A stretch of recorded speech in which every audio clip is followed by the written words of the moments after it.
Hi folks, so I'm on fall break, but that doesn't mean that I don't think about school, especially when a surprise shows up on my front porch.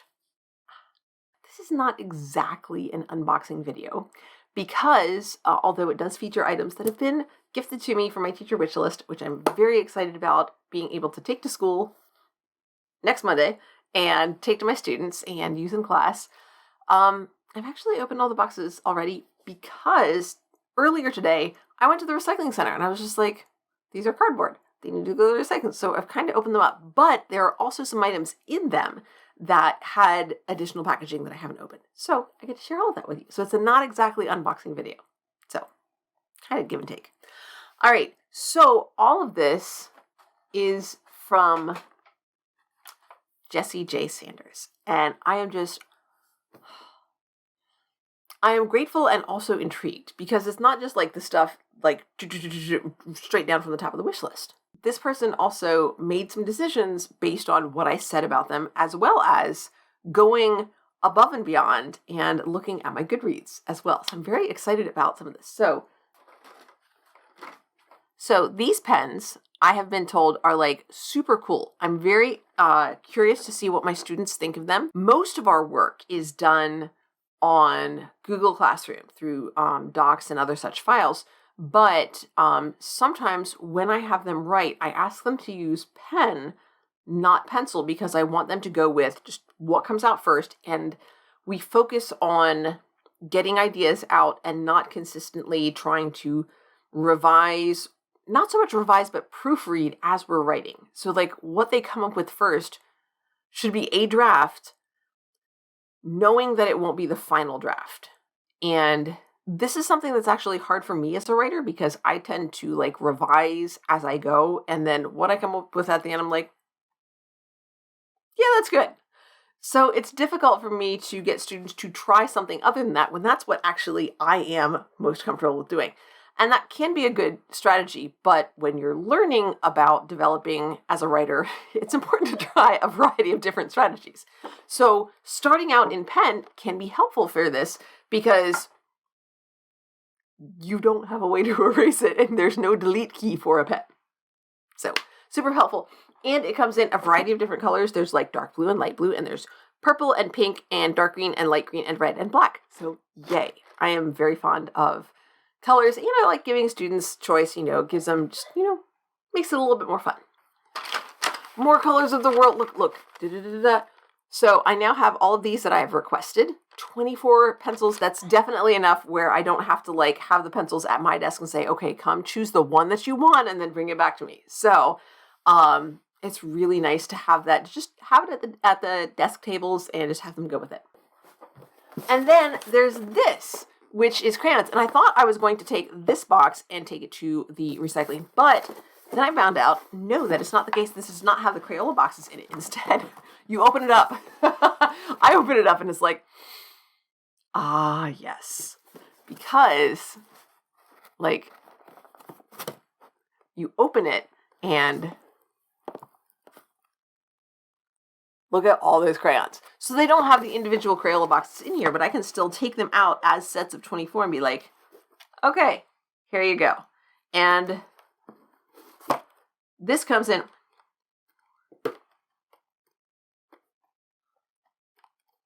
There are 20 sets of 24 in this. So that's way more than I need. But what I'll do is I will set aside, probably actually it looks like the first 8. I'll take those to school and the rest will stay neatly in the box. And then I'll probably have like a Tupper container or something that I will put them in to help them stay nice. And then each desk table arrangement will get like its own set and then they'll bring them back to me. So again, keep them nice. And then I will reserve the other ones for when those kind of, some of the crayons get broken or go missing or whatever. So preparation for the future. Sheet protectors. These are great because what I can do is I can put these on the wall. And what I've typically done in the past is scan student work as PDFs and then very sweetly ask, or run copies of them and keep the copies of the work and then give the work back to the student. But this way, I can put the student work up on the wall, and it's protected. And then also I can just take it in, take it out, and it's easy to switch it out. I don't have very many bulletin boards, or not a lot of bulletin board space in my current room. And so protecting student work so that, when I take it down to give it back to the student, it doesn't get ripped or something, is important to me. And I've tried a couple of different strategies. So this is a way that hopefully will help to keep student work nice, so that even if they don't necessarily take that initial pride in their work, I think it's helpful for me to take care with their work and say, not only do I believe in displaying it, I also want to keep it nice when I give it back to you. And if you don't care, that's fine. You don't have to, but I am going to show respect to your work because I care about it, and that is a way of showing that I care about you. So it's helpful, I think.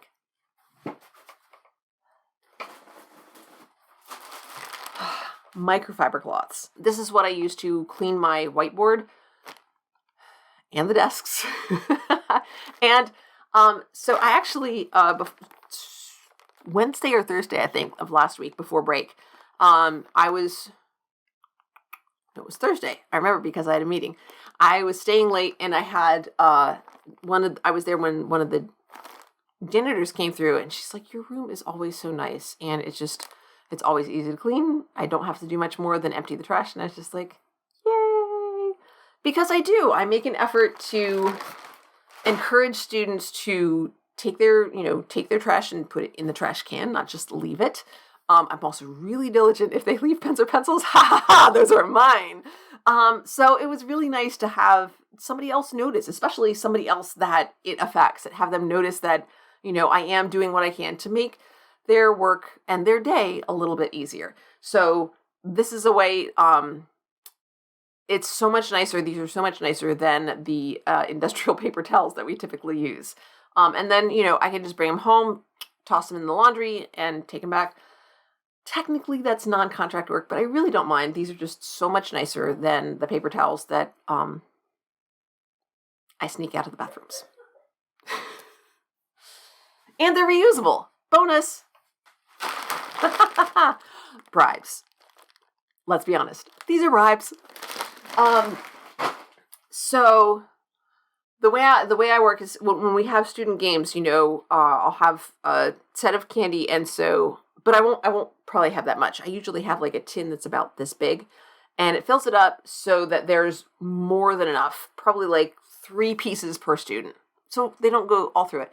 And as students, if there's a timed game or whatever, then I will give out candy to whoever, like on a Kahoot. Whoever got first place gets a candy. Whoever got second place gets candy next. Whoever got third place gets candy next. And then after that, I just call students like in random order because it doesn't tell me the rest of their places.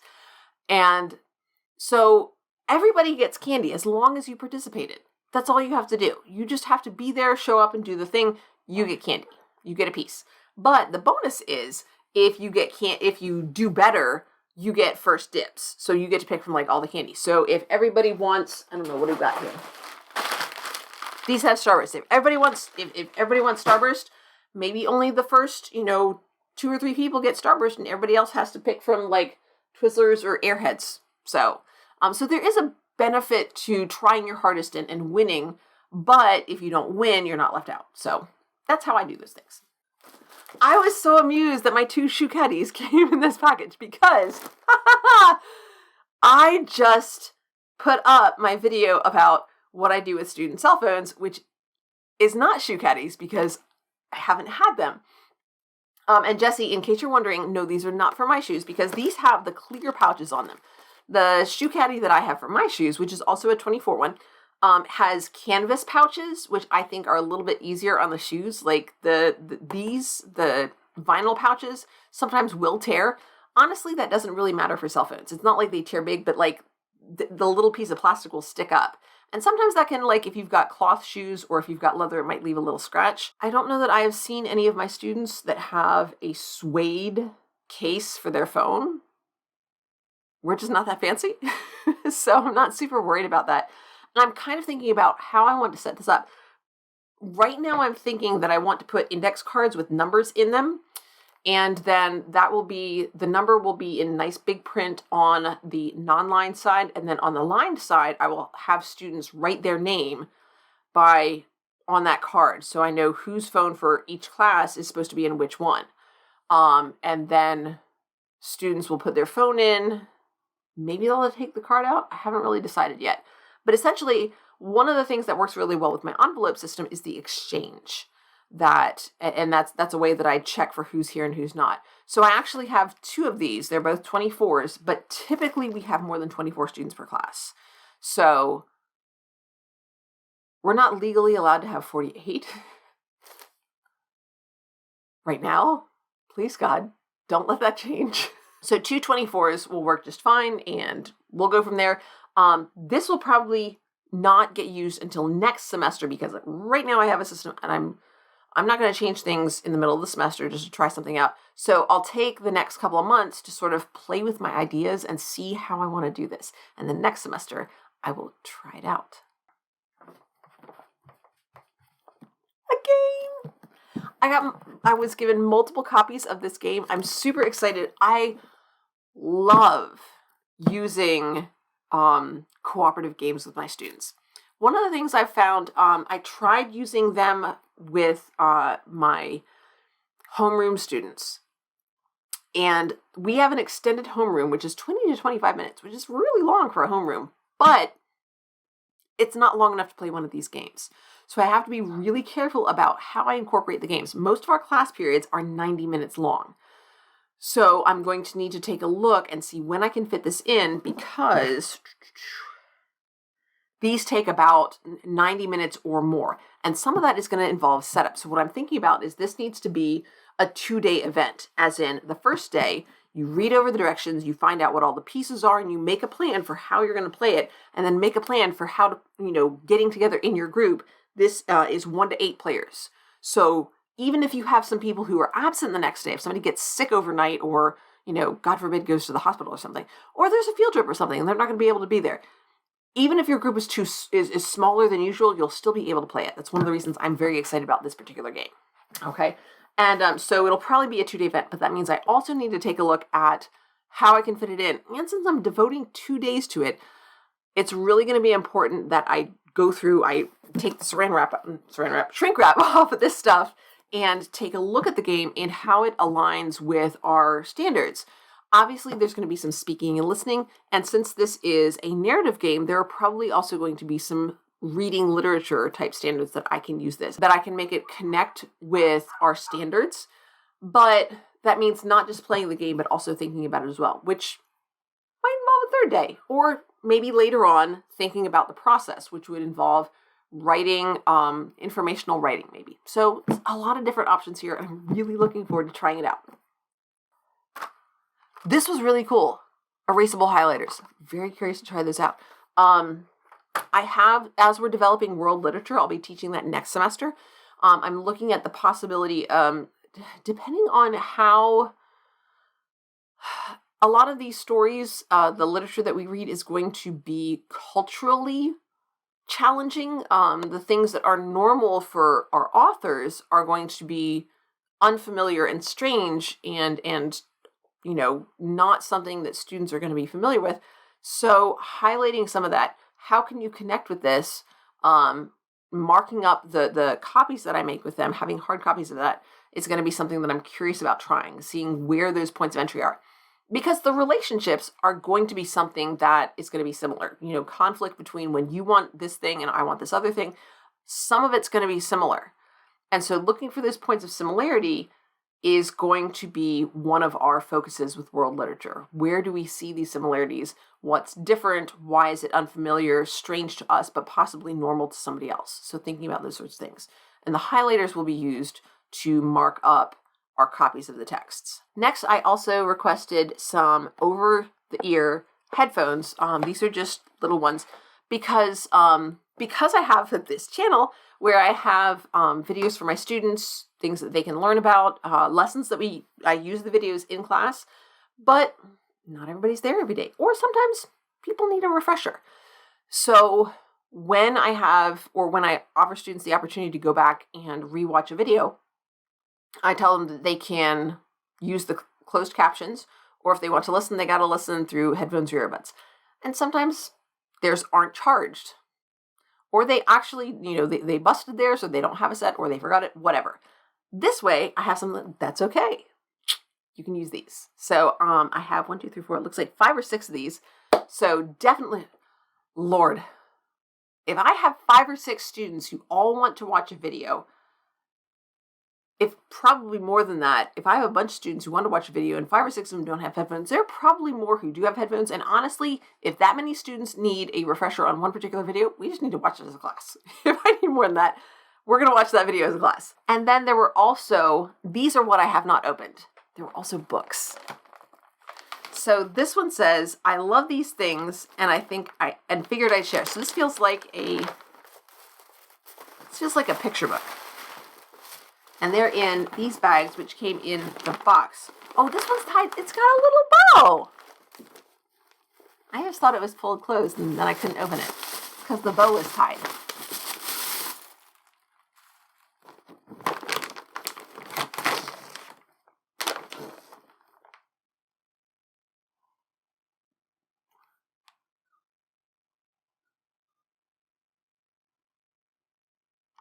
Wow. This is a notebook, and it's got a pen. Okay, so this is called a Rocket Book. Okay? This Rocket Book notebook is endlessly reusable and can be used with any pen in the Pilot Fiction line. So, it's not a whiteboard book.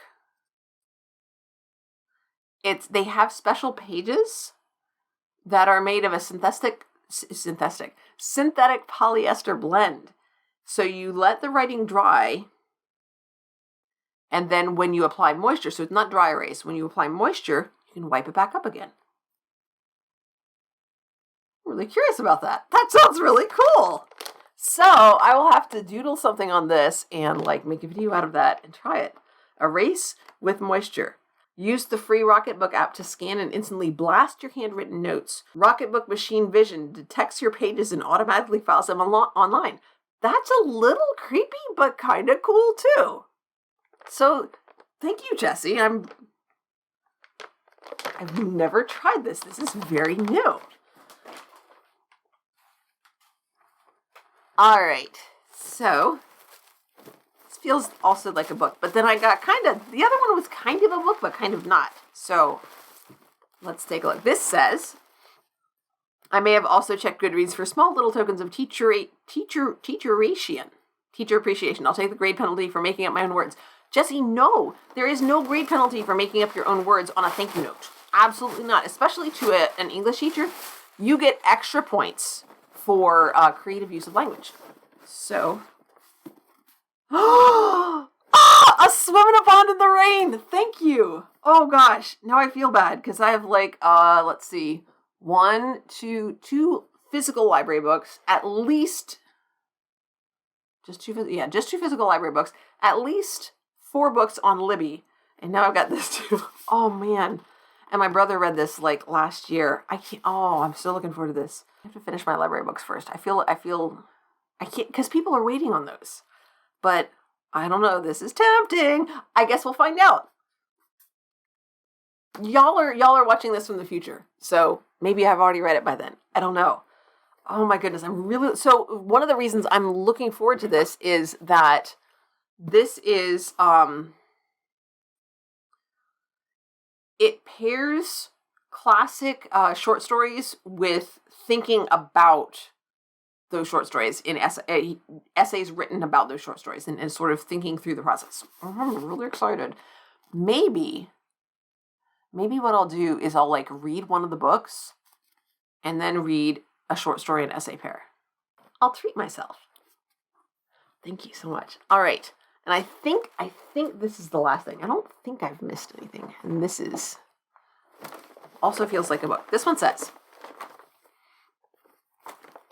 a little birdie named Go O'Dreads told me that you once lost this. I assume anyway, since you were looking for it. I found it for you. Not sure how you dropped it there, though.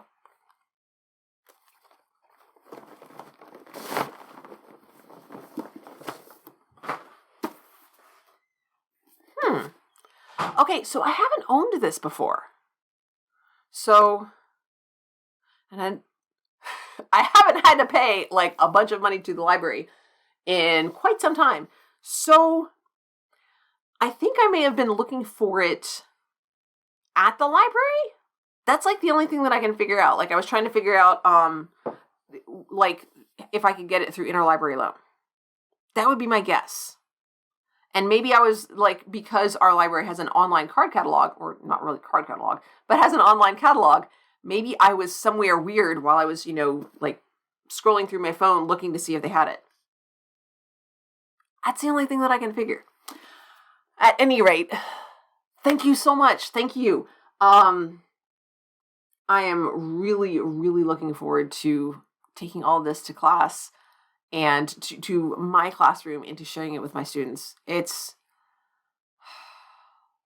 so special to be able to do this. Every time when I get something from my teacher wish list, it's just, I'm blah, blah, blah. I'm babbling. I am amazed at how much it delights me to have someone else say, I believe in you and I want to support I like your ideas. I believe that this is a good thing to do with students. It's really nice to have that kind of definitive encouragement. It's because teachers get things like gift cards to Starbucks, which, don't get me wrong, I appreciate. And thank you cards and other gifts, fast food or local restaurants or things like that from parents and students, which is awesome. And it's meaningful in its own way, especially when it comes from the student, honestly. It's so wonderful. But when somebody's excited about what you want to do ahead of time, that's a different kind of excitement. There also is a gift card so that I can just pick out, something else that maybe I hadn't thought of before. Actually, last week I was able to use like all of my outside games. We went outside because the weather was nice. And students were, I said, okay, you can pick which one you want to do. No more than 6 people per game, and then we'll rotate. So I think that was either on Thursday or Friday, like right before fall break. And it was just so nice to spend some time outside, to relax, and to work together, to and compete a little bit. That was really fun. To have somebody be excited about what you're doing, to believe in you so much that you haven't even done this thing yet. It hasn't worked. And they believe in you that much. That's really special. So, thank you so much, Jessie. Thank you. And thank you to everyone who supports public education. And of course, thank you so much to my fellow teachers. I know things are hard. Shoot me a message me on Twitter, at me. I'm a sucker for comments. Leave me a comment. Tell me how things are going in your school. Tell me what you would need to make your work better. Students, what would help you learn more effectively? What can we, not just as teachers, not just as students, but as a community, how can we help students be successful? Because that's what it always should come down to. Thanks so much for watching, everybody. I would apologize that this was so long, but I'm not sorry. Bye for now, everybody.